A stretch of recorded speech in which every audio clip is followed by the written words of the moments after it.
ప్రభుత్వానికి చిత్తశుద్ధి ఉంది. 42% రిజర్వేషన్లు ఇవ్వాలని స్థానిక సంస్థల ఎన్నికలు 18 నెలలుగా వాయిదా వేసుకుంటూ పోతా ఉన్నాం. దాని మీద కేంద్రం నిధులు మీరే ఆపినారు. ఇలా కేంద్రం నిధులు వస్తలేవు, స్థానిక సంస్థల ఎన్నికలు పెట్టుకోవాలి, కానీ 42% తోటే పెట్టుకోవాలనే పట్టుదలతోటి చట్టపరమైనటువంటి అన్ని అంశాలను చట్టము, న్యాయము, ప్రజా అభిప్రాయము అన్ని కలవిడిగా ఈరోజు ఈ కార్యక్రమాన్ని ముందుకు తీసుకుపోతుంటే మీకున్న అనుమానాలు ఏంది అని అడుగుతా ఉన్నాం.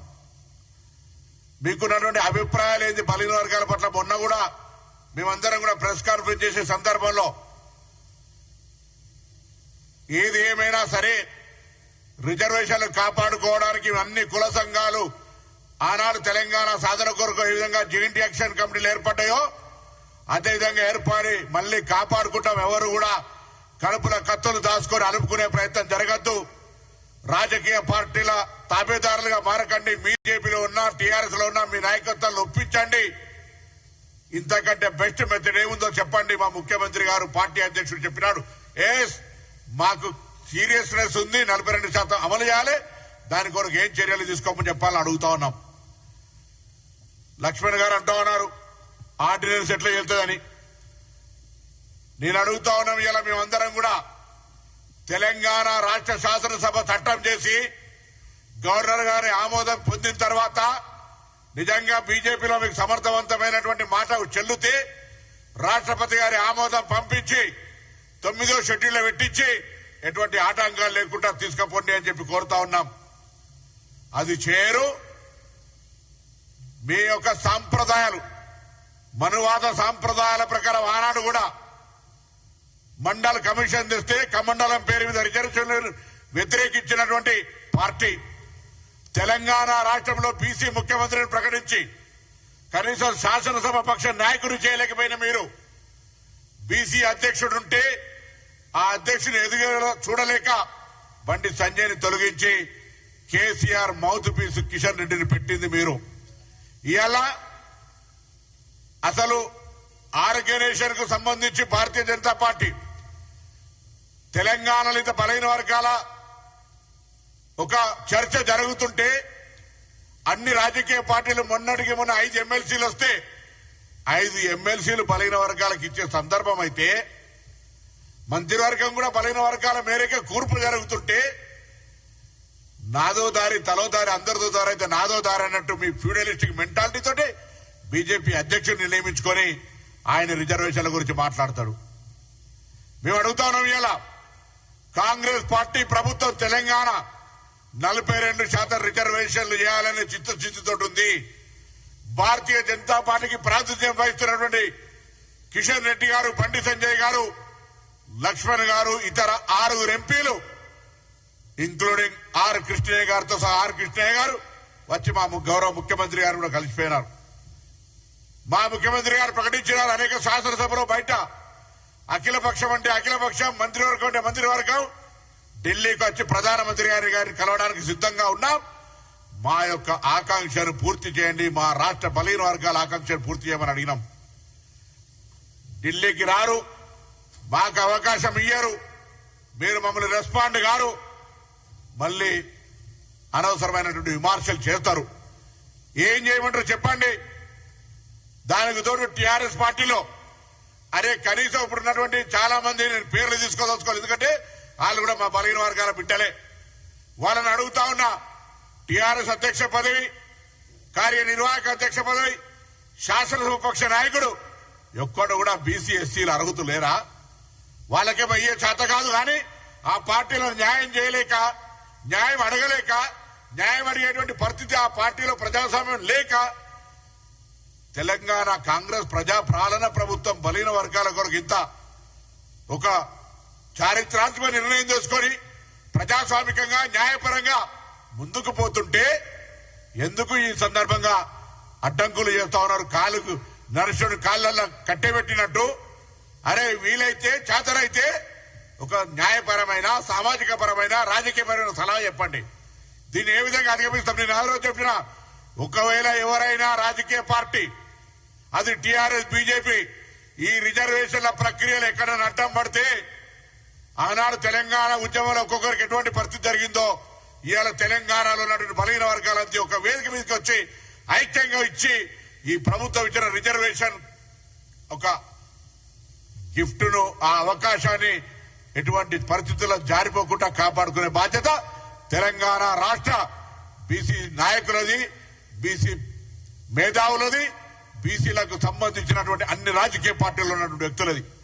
ఇంతకంటే ఇంకేం చేయమంటారు అడుగుతానా? లక్ష్మణ్ గారు మీరు చెప్పండి. మేము రావడానికి సిద్ధంగా ఉన్నాం. ఢిల్లీకి వచ్చి ప్రభుత్వం పంపిన ప్రతిపాదన గవర్నర్ గారితో దగ్గర రాష్ట్రపతి దగ్గరన్నది, దాన్ని ఆమోదింపజేయండి. లేదా ఇక్కడ మేము చేసినటువంటి పద్ధతి న్యాయపరమైన పద్ధతి ఎవరో మాట్లాడుతారు. ఆర్డినెన్స్ దేని కొరకు తీస్తున్నాం? ఆర్డినెన్స్ దేని కొరకు ఇవ్వాలి? మీరు ఒకవేళ అంటే గవర్నర్ గారిని కూడా ఇన్ఫ్లుయెన్స్ చేసే విధంగా ఆమోదిస్తారా అని అనుమానపడే విధంగా మాట్లాడుతుంటే ఏమర్థం చేసుకోవాలి తెలంగాణ ప్రజలు? శాసనసభ రన్నింగ్ లేనప్పుడు ప్రభుత్వాలకు కేబినెట్ హక్కు ఉంది ఆర్డినెన్స్ తెచ్చేది. ఆర్డినెన్స్ కు రాష్ట్రపతి గారి దగ్గర ఉన్న బిల్లుకు సంబంధం లేదు. దయచేసి తెలంగాణ ప్రజలు, మీడియా ప్రజలు కూడా దయచేసి కావలసుకొని దాన్ని రాజకీయం చేసి డిఫరెంట్ మోడ్ ఆఫ్ డిస్కషన్ చేయడానికి ప్రయత్నం చేస్తున్నటువంటి బీజేపీ, ముందు నుంచి బీజేపీ మనస్తత్వమే Mandal counter Kamandal. Backward class chief minister announcement, BJP అధ్యక్షుడు ఇంకొక పార్టీ, ఇంకొక వ్యక్తి. వాళ్ళ విధానం అది, వాళ్ళ సిద్ధాంతం. కానీ Congress party BC, SC, ST, మైనార్టీల ఛాంపియన్, సామాజిక న్యాయానికి single care of address Congress party. ఇలా మేము చేస్తున్నటువంటిది 2018 పంచాయతీరాజ్ యాక్టులో ఆనాటి కోర్టు తీర్పులకు అనుగుణంగా అవును సీలింగ్ 50% ఉంది. రేపు మేము 42% అమలు చేయాలంటే దాటిపోతున్న సందర్భంలో ఆ క్లాస్ తీసేసినాం. దానితో న్యాయపరంగా ఏం చిక్కులు వస్తాయని వీళ్లే ముందు ఊహించి, ఎందుకు వస్తాయి? మీ పార్టీలో న్యాయస్థానం లేచి మీరు సతాయించదలుచుకున్నారా? ఇప్పటికే మీరు బీజేపీ, టీఆర్ఎస్ పార్టీలు రెండొకటే, ఢిల్లీలో తోసి గలీలోకి ఇద్దరు వాయిస్ ఒకటే. చూడండి ఏం మాట్లాడినా వాళ్ళు ఇద్దరు కలిసి దొంగ దొంగ అన్నట్టు ఇద్దరు కూడా కలిసి కాంగ్రెస్ పార్టీని సిద్ధాంతపరంగా వ్యతిరేకించడానికి బీసీలకు చేస్తున్న న్యాయాన్ని అనుమానాస్పదంగా ఒక చిత్రీకరించే ప్రయత్నంలో మీరే న్యాయపరమైన చిక్కులు తెచ్చే విధంగా పార్టీనే ఆనాడు మండల్లో కమండలు ఎట్లా అన్నారో ఇప్పుడు లీగల్ ఇష్యూస్ తెచ్చే ప్రయత్నం చేస్తున్నా. అట్లా మీరు చేయనట్టయితే బరాబర్ తెలంగాణ 42% రిజర్వేషన్ తో ముందుకు పోతుంది.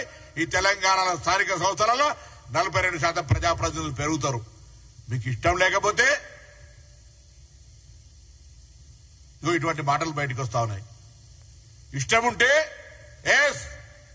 స్థానిక సంస్థల 42% బీసీ రిజర్వేషన్లు స్వాగతిస్తారు. కడుపులో కత్తులు పెట్టుకొని అలుముకున్నట్టుగా బీసీల గురించి ముసలి కన్నీరు గారుతున్నట్టుగా.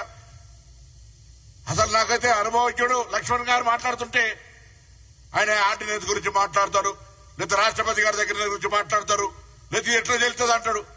అరే పెద్దోడివి, వయసులో పెద్దోడివి, అనుభవంలో పెద్దోడివి, పార్టీ అధ్యక్షుడు చేసినావు, రేపే మాపో జాతీయ అధ్యక్షుడి పేరు వస్తుంది. వీటన్నిటికీ మూలం భారతీయ జనతా పార్టీలో బీసీ నాయకులకు ప్రాధాన్యత ఇవ్వాలి కాబట్టి నీకు అర్హతలు వస్తున్నాయి. అది మర్చిపోయి ఇలా బీసీలకు అన్యాయం జరగటానికి పార్టీ పరంగా నీకు ఒకవేళ పెద్దలు నువ్వు తెలంగాణలో కాంగ్రెస్ పార్టీ తెస్తున్నదాన్ని వ్యతిరేకించు, నీకు ఆల్ ఇండియా ప్రెసిడెంట్ ఇస్తామని చెప్తే కూడా దయచేసి పోకన్నా. ఇవాళ ఒక కాడ ఈ రాష్ట్రంలో శురువైతే ఇవాళ కులగణన ఇక్కడ శురువైంది కాబట్టి దేశంలో Bharatiya Janata party role model గా తీసుకొని ముందుకు పోతా ఉంది. ఇట్లానే 42% ఇక్కడ శురువైతే మనం తమిళనాడు మనకంటే ముందున్నారు.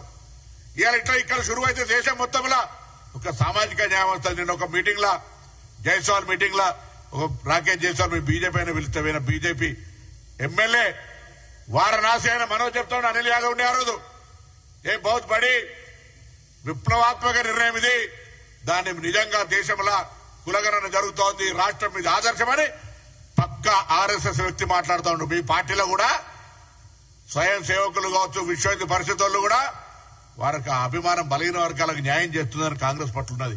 మీరేమో రాజకీయంగా ఆలోచన చేస్తా ఉన్నారు. అందుకే ఇలా మరొక్కసారి తెలంగాణ కాంగ్రెస్ బలహీన వర్గాల ప్రజాప్రతినిధులం హృదయపూర్వకంగా అన్ని రాజకీయ పార్టీలకు విజ్ఞప్తి చేస్తా ఉన్నాం. మా పార్టీ చిత్తశుద్ధితోటి ప్రభుత్వము పార్టీ 42% రిజర్వేషన్లు ఇవ్వడానికి న్యాయపరంగా, చట్టపరంగా, ప్రజాపరంగా ఒక ప్రక్రియ చేపడుతుంది. మీకు ఎక్కడైనా లోపం అనిపిస్తే ప్రైవేట్గా మీరు మాతో మాట్లాడినటువంటి అంశాలు ఇక్కడ మైకులో చెప్పలేం. మీరు చేసుకుంటా పొమ్మనేటువంటి ఆలోచనతో ఒక బలహీన వర్గాలుగా జరిగినటువంటి అంశాలకు సంబంధించి. కానీ ఇవాళ ఈ ప్రక్రియ తెలంగాణ సమాజానికి ఒక దిక్సూచి మార్పుకు శ్రీకారం చుడుతూ ఉంది. అందుకే దయచేసి ఎవరైనా ఆలోచన డిఫరెంట్ ఉంటే, మీకేదైనా డౌట్ ఉంటే, తెలంగాణ రాష్ట్ర బీసీ వెల్ఫేర్ మినిస్టర్ గా I'm ready to clear with my officer or నా సహచార మంత్రులతో కలిపి. కానీ అనవసరంగా దీన్ని కాళ్ళలో కట్టబెట్టి ఈ ప్రక్రియను మీరే ప్రోత్సహించి రెచ్చగొట్టి న్యాయపరమైన చిక్కులు తెచ్చేటువంటి అనే సొంతంగా అనేక డాక్యుమెంట్స్ ఉంటే కూడా కోర్టుకు పోతే అప్పుడప్పుడు ఇంజక్షన్ ఆర్డర్ చేయిస్తారు. ఇలా మీరు అటువంటి దురాలోచన పెట్టుకోకండి, దుర్బుద్ధి మానండి. ఇలా ఈ ఆషాఢ మాస బోనాలు అమ్మవారిని అదే కోరుతున్నాం. ఇటువంటి వాళ్ళ బుద్ధులని రిజర్వేషన్ ప్రక్రియ సాఫీగా జరగాలి, లోకల్ బాడీ ఎన్నికలు జరగాలి, బీసీలు 42% స్థానిక సంస్థల ప్రజాప్రతినిధులు కావాలని కోరుకుంటాను. కాబట్టి దయచేసి భారతీయ జనతా పార్టీలో ఉన్నటువంటి మంత్రులు, పార్లమెంట్ సభ్యులు, బీసీ పార్లమెంట్ సభ్యులు అరవింద్ గారు, డి శ్రీనివాస్ గారు ఒక బీసీ నాయకుని కొడుకు, బండి సంజయ్ గారు విద్యార్థి ఉద్యమాల నుంచి వచ్చిన వ్యక్తి, ఈటల రాజేందర్ బలహీన వర్గాలకు సంబంధించినటువంటి అంశాల మీద మాట్లాడే వ్యక్తి, ఆర్ కృష్ణ అయితే నేను బీసీల ఛాంపియన్ అని చెప్పి 4 బీసీలుండి, లక్ష్మణ్ గారు రాజ్యసభ సభ్యులుండి, ఇప్పుడు కూడా తెలంగాణలో తెచ్చినటువంటి దాన్ని మీరు డిఫరెంట్ కోణంలో చూస్తే చరిత్ర మిమ్మల్ని ఏమనాలి, ఏం జరుగుతుందో ఒకసారి ఆలోచన చేసుకోండి. మేము రెడీగా ఉన్నాం, బేసిజం లేదు మాకు. తెలంగాణ 42% అమలు జరగడానికి భారత ప్రధానమంత్రి గారిని కలవడానికి ఇప్పటికీ మీరు ప్రధానమంత్రి అపాయింట్మెంట్ ఇవ్వకపోతే కేంద్ర సాంఘిక సంక్షేమ శాఖ మంత్రి వీరేందర్ కుమార్ గారిని మొత్తం సహచార మంత్రులు అందరం కూడా ఆ రోజు విత్ ఎమ్మెల్యేస్ అందరం కూడా కలిసి రిప్రజెంట్ చేసినాం. ప్రాసెస్ అయితే ఉంది, అఫీషియల్ సర్క్యులేషన్ జరుగుతూ ఉంది. వాళ్ళు అడిగినటువంటి అనేక అంశాల సమాచారం ఇస్తా ఉన్నాం, మేము ఊహిస్తా ఉన్నాం, మేము అభ్యర్థిస్తా ఉన్నాం. గౌరవ రాష్ట్రపతి గారు వారు కూడా ఒక రిజర్వేషన్ కేటగిరీకి సంబంధించిన తల్లి.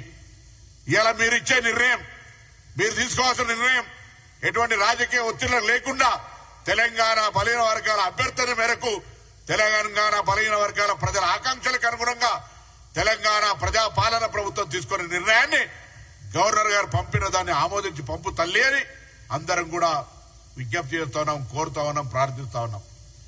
భారతీయ జనతా పార్టీ ఆ దిశలో కార్యాచరణ తీసుకోవాలి. ఇప్పుడు నేను చెప్పిన బలహీన వర్గాల ప్రజాప్రతినిధులందరూ మౌనంగా ఉంటే అది అతిపెద్ద నేరం. లక్ష్మణ్ గారేమో నేరుగా విమర్శ చేస్తా ఉన్నారు, మిగతా వాళ్ళు మౌనం ఉంటా ఉన్నారు. దయచేసి ఊరికనే గుడ్డు కెంటికలు లెక్కెట్టే పని వద్దు, ఊరికనే రాజకీయం చేసేది అతిగా. మేము చెప్తా ఉన్నాం, మా గురువు చొక్కారావు గారు చెప్పేది 2 ముచ్చాడు, అయితే చట్టాన్ని ఆమోదించు, లేదా ప్రజాభిప్రాయానికి అనుగుణంగా నడువు అని చెప్తా ఉన్నాడు. ఇలా చట్టం కూడా అనేక కోర్టులు ఎంపైరికల్ డాటా ప్రామాణికమైన సమాచారం ఉంటే రాష్ట్ర ప్రభుత్వాలు నిర్ణయం తీసుకోవచ్చని ఈడబ్ల్యూఎస్ కేసులు కూడా అనేకమైనటువంటి డిసిషన్స్ ఉన్నాయి. ఒకటే ఊరికే 50% ఈడబ్ల్యూసీ ఇచ్చిన నాడు ఇవాళ తెలంగాణ కూడా 62% దాటిపోయింది. ఇలా 27% బీసీలు, 10% ఎస్టీలు, 15% ఎస్సీలతోటి ఈడబ్ల్యూఎస్ కలుపుకుంటే 62% అయింది. రాష్ట్ర రాష్ట్రాల్లో 50% కోటా ఎప్పుడూ అయిపోయింది. ఒక్కసారి ఈడబ్ల్యూఎస్ కోసం 50% కోటా మీరు ఎత్తేస్తే 42% బీసీల రిజర్వేషన్ కోటా మా కొరకు ఎందుకు ఎత్తేయరు?